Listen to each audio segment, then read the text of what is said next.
마태복음 17장 1에서 8절 말씀입니다.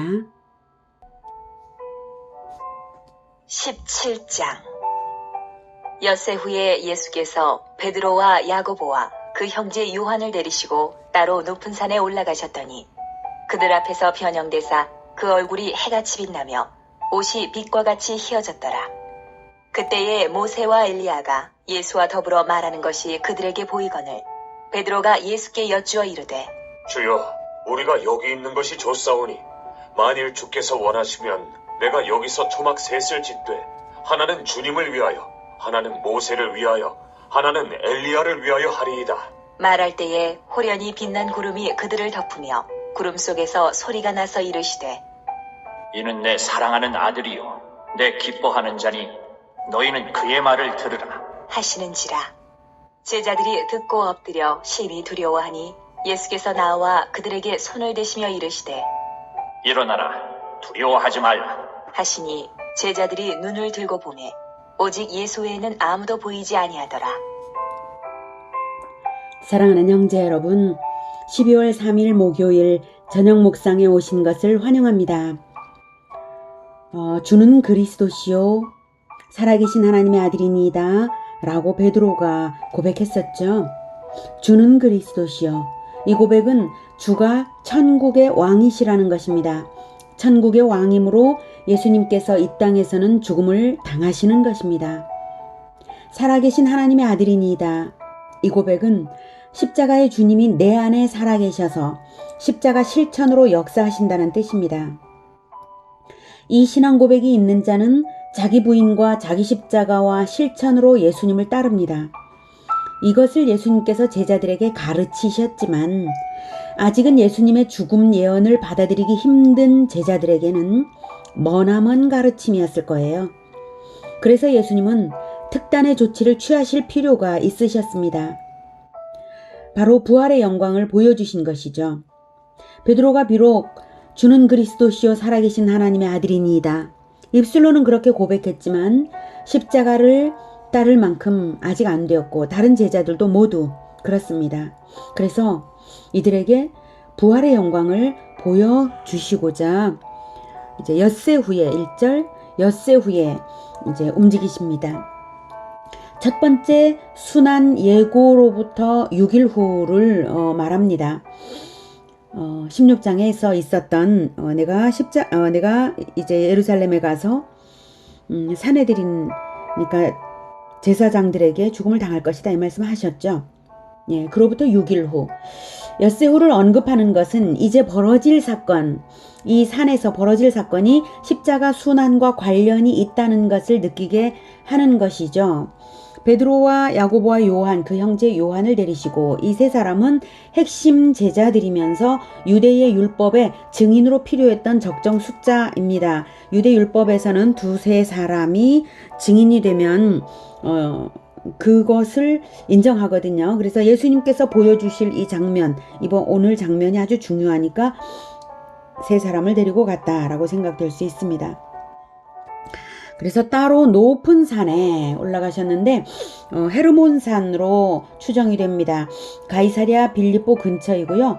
비공개로 해야 할 장면이기 때문에 그 장소로서는 높은 산이 적합하니까 아주 높은 산, 설산입니다. 거기에 올라간 것이죠. 그다음 그들 앞에서 변형되사 그 얼굴이 해같이 빛나며 옷이 빛과 같이 희어졌더라.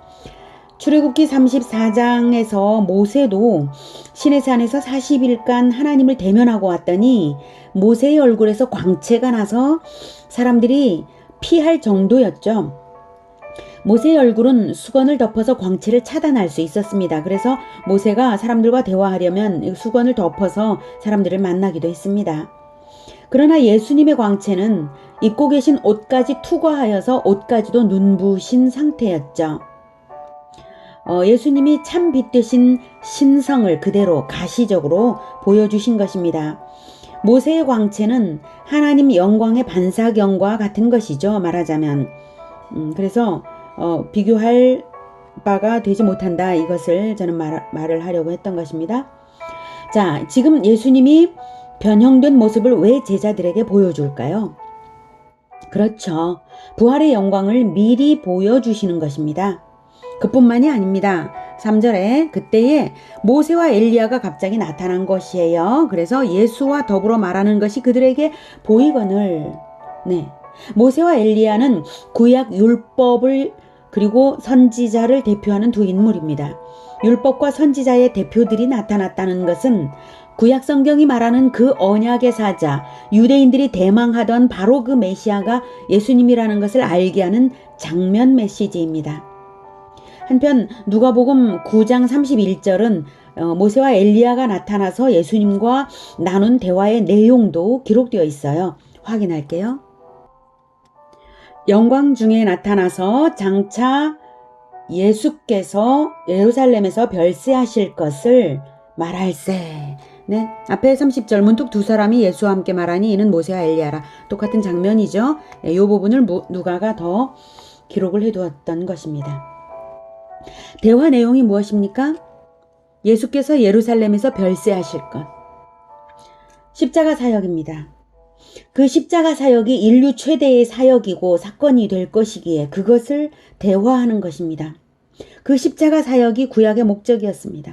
그래서 그들이 나타나는 것입니다. 십자가 대속 사역을 위하여 하나님이 지금까지 달려오신 것입니다. 성경이 주어진 이유입니다. 모세와 엘리야의 과거 사역의 이유입니다. 모든 것에 영원한 의미를 부여하는 사역, 그것이 바로 십자가 대속의 사역입니다. 그것을 제자들에게 이 시점에 보여주는 이유는 예수님의 예언의 말씀을 듣고도 거부하던 제자들이잖아요. 부활의 영광을 보라 이거죠. 십자가 죽음 없는 부활이 있냐 이거죠. 십자가의 필연성을, 그것이 역사의 목적이고 하나님의 목적임을 깨닫게 하여서 십자가 정신을 따르게 하고자 한 것입니다. 그리스도의 죽음은 구원의 전제 조건입니다. 구약의 성취입니다. 그러므로 살아계신 하나님의 아들을 영접했다면, 제자라면 십자가 정신이 증명되어야 합니다. 십자가 정신으로만 교회 공동체는 세워져 가는 것입니다. 예수님과 그 제자들은 오직 십자가로서 이기는 것입니다. 그래서 고난을 받아들이는 것이고 고난을 기뻐하는 것이고 고난을 바라는 것입니다. 고난으로서 섬기는 것입니다. 자, 그런데 그분들의 대화를 듣고도 베드로는 아무 생각이 없었는지 별세하실 것을, 예루살렘에서 별세하실 것을 대화를 하는데 그걸 듣고도 베드로는 뭐라고 말을 하느냐면,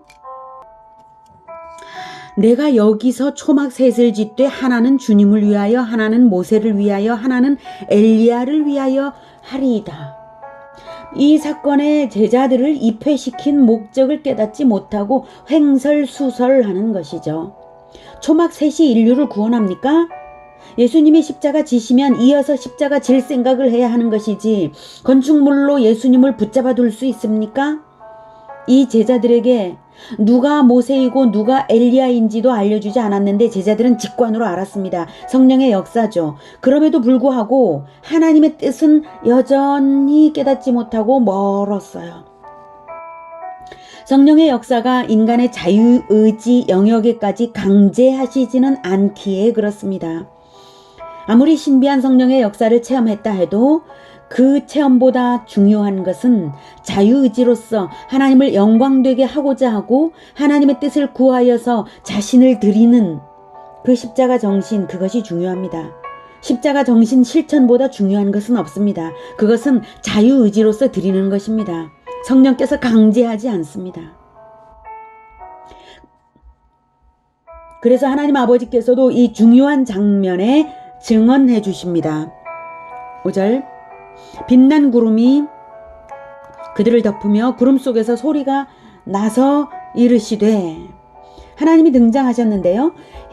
하나님 형상을 가리시기 위하여 구름으로 제자들을 덮은 것입니다. 왜 소리로만 나타내실까요? 그것은 출애굽기 19장 16절, 신명기 4장 12절, 신명기 4장 15절의 목적과 동일한 이유입니다. 그때 시내산에서 십계명 주실 때도 천둥 같은 소리로만, 빽빽한 구름 속에서, 불꽃 속에서 말씀으로만 자신을 나타내신 하나님이십니다. 그 이유를 신명기 4장 15절에서 19절까지를 확인해 보도록 하겠습니다. 여호와께서 호렙산은 신의 산입니다. 호렙산 불길 중에서 너희에게 말씀하시던 날에 너희가 어떤 형상도 보지 못하였은즉 너희는 깊이 삼가라. 그 깊이 삼갈 내용을 16절에서 19절까지 쭉 말을 합니다. 그러니까 길게 말하니까 강조가 되는 것이죠. 깊이 삼가야 될 것이 무엇인가? 그리하여 스스로 부패하여 자기를 위해 어떤 형상대로든지 우상을 새겨 만들지 말라. 남자의 형상이든지 여자의 형상이든지 땅 위에 있는 어떤 짐승의 형상이든지 하늘을 나는 날개 가진 어떤 새의 형상이든지 땅 위에 기는 어떤 곤충의 형상이든지 땅 아래 물속에 있는 어떤 어족의 형상이든지 만들지 말라. 또 그리하여 네가 하늘을 향하여 눈을 들어 해와 달과 별들 하늘 위에 모든 천체 곧 너희의 하나님 여호와께서 천하 만민을 위하여 배정하신 것을 보고 미혹하여 그것에 경배하여 섬기지 말라. 하나님이 만드신 것을 섬기지 말라. 피조물을 섬기지 말라. 하나님, 창조주 하나님은 피조물로 표현될 수 없는 분이신 것입니다. 그래서 우상숭배는 피조물을 섬기는 것이 우상숭배입니다. 사람을 섬기는 것도 우상숭배요. 나 자신을 섬기는 것도 우상숭배요. 하나님이 아닌 그 어떤 것을 섬기는 것이 다 우상숭배입니다. 그래서 그런 것들을 만들지 말라. 형상을 만들지 말라 라고 하시는 것이죠. 하나님의 형상을 만들어서 우상화하지 못하도록 형상은 보여주시지 않으시려고 구름으로 덮으시고 말씀으로만 임재하신 것입니다. 믿음이 미성숙한 제자들이 하나님의 형상까지도 보았다면 아까 초막 짓겠다고 했는데요. 초막보다 더한 것을 세우고 기억을 더듬어서 우상을 만들려 형상을 만들려 할 수 있기 때문입니다. 형상을 만들어 섬기는 것이 악한 이유가 무엇일까요? 다른 것이 아니라 하나님의 형상이라면 괜찮을지 모른다고 생각하면서 그렇게 만들지도 모르겠죠. 여러분, 형상을 만들어 거기 숭배 행위를 하면 그것 자체로서 스스로 종교심이 만족되어 버려서 말씀에 귀 기울이겠습니까? 참된 실천을 하겠습니까? 형상 숭배가 중심이 되어버려서 하나님을 형상에 가두어 버린 꼴이 됩니다. 형상을 만드는 순간 그것은 하나님이 아닙니다. 우상 숭배일 뿐이죠. 그리고 실천은 머나먼 일이 되어버립니다. 형상에만 초점을 맞추고 온갖 거기에서 형상 숭배 행위만 충만해지고 많아질 것입니다. 그러면 어떻게 하나님을 믿을 수 있는가 한다면 세상 사람들이 그렇게 말하죠. 하나님을 보여봐라. 보면 믿겠다. 하나님은 절대 하나님 자신을 보여주시지 않습니다. 눈으로 보고 하나님을 알 수 있는 게 아니에요. 그래서 말씀으로 주시는 것이죠. 자, 그럼 어떻게 하나님을 믿을 수 있는가? 오직 하나님의 말씀을 듣고 믿고 실천하는 자녀들 속에 말씀으로 살아 역사하기 때문에 형상보다 현실적이신 분이 하나님이십니다. 말씀을 순종하는 모든 사람 속에 역사하시며 인류 역사를 움직이시는 분이십니다. 형상에 가두는 것 자체가 가증스러운 일입니다. 우주 전체를 창조하시고 운행시키시는 그분을 형상에 가두는 일은 가증스럽죠. 태양을 성냥개비 불로 표현한다면 합당합니까? 마찬가지로 그 어떤 형상으로도 하나님을 만들어내면 안 됩니다. 오직 그분의 말씀을 열심으로 듣고 따르는 것만이 전부입니다. 그래서 구름 속에서 말씀하십니다. 이는 내 사랑하는 아들이요 내 기뻐하는 자니 너희는 그의 말을 들어라. 이는 내 사랑하는 자요 내 사랑하는 아들이요 내 기뻐하는 자. 이것은 시편 2편 7절과 이사야 42장 1절에서 오실 메시아를 가리키는 대표적인 예언들대로 하나님이 확증해 주시는 말씀입니다.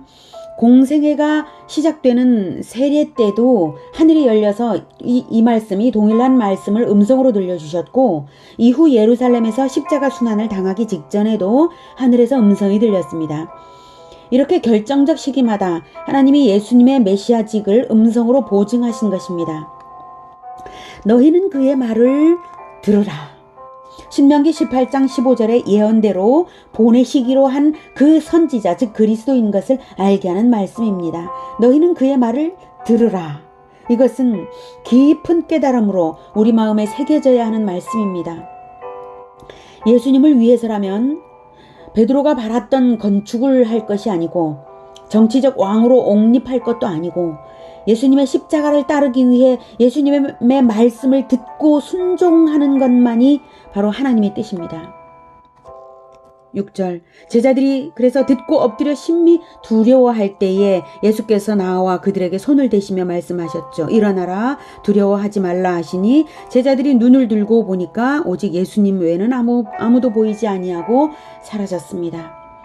모세와 엘리야는 그 나타났던 그 장면에서 자기들이 함께 있었던 그 의미를 세 제자는 그 당시에는 깨닫지 못했을 것입니다. 하지만 그 장면은 성경의 구약과 신약의 핵심 인물들이 모두 함께 서 있는 장면입니다. 구약의 율법의 대표자 모세, 구약의 선지자의 대표자 엘리야, 구약과 선지서가 집중해서 증거하는 천국의 왕 그리스도 예수님, 그리스도의 제자로서 신약 교회를 시작할 대표 사도들. 후에 베드로는 초대 예루살렘 교회의 수장이 되었고요. 야고보는 최초의 순교자가 되었고요. 요한은 최후까지 남아서 성경의 요한계시록을 받아 기록했습니다. 요한계시록은 성경 계시의 최종 목적인 구원과 심판의 완성이 재림주 예수님에 의해 될 것을 하나님께 받아서 쓴 책입니다. 그 책에서 강조하는 중요한 핵심 역시 너희는 그의 말을 들으라입니다. 구약과 신약의 대표자들이 있는 자리에서 하나님께서 천국 완성을 위해 우리가 해야 할 핵심 명령을 선언하신 것입니다. 자, 오늘은 천국을 완성하시기 위해 십자가를 지심으로써 완성하시기 위해 부활의 영광을 보여주신 예수님과 오직 예수님의 말씀을 들으라 하시는 하나님을 만났습니다. 우리가 할 일은 오직 한 가지입니다. 예수님의 말씀을 듣고 따르는 것. 이것으로 천국을 완성해 가는 것입니다. 우리의 모든 집중이 거기에 있기를 축복합니다. 기도하겠습니다. 하나님 감사합니다. 우리에게 말씀으로 임하여 주셔서 우리가 듣고 깨닫고 알고 어떻게 놀라우신 하나님을 우리가 알고 우리에게 우리 내면에 모실 수 있다니 참으로 놀라운 일입니다. 우리가 형상만을 보고 섬겼다면 우리 안에 어떻게 하나님을 모실 수 있겠습니까? 우리가 말씀을 듣고 깨닫고 따르면서 우리 안에서 살아계신 예수님께서 하나님의 아들이 살아계셔서 역사하길 간절히 원합니다. 그래서 예수님께서 가신 그 길 그대로를 그 길처럼 그 십자가 정신으로 따르길 원합니다. 주님, 우리에게 믿음에 믿음을 더하여 주시옵소서. 천국의 완성을 위하여 천국 건설자들로 끝까지 갈 수 있게 하여 주시옵소서. 주 예수님께서 속히 오시기를 간절히 원합니다. 우리를 사용하셔서 천국이 더 확장될 것을, 그리고 하나님의 영광이 크게 나타나기를 사모하면서 예수 그리스도 이름으로 기도드립니다. 아멘. 이어지는 시간은 개인 기도 시간입니다.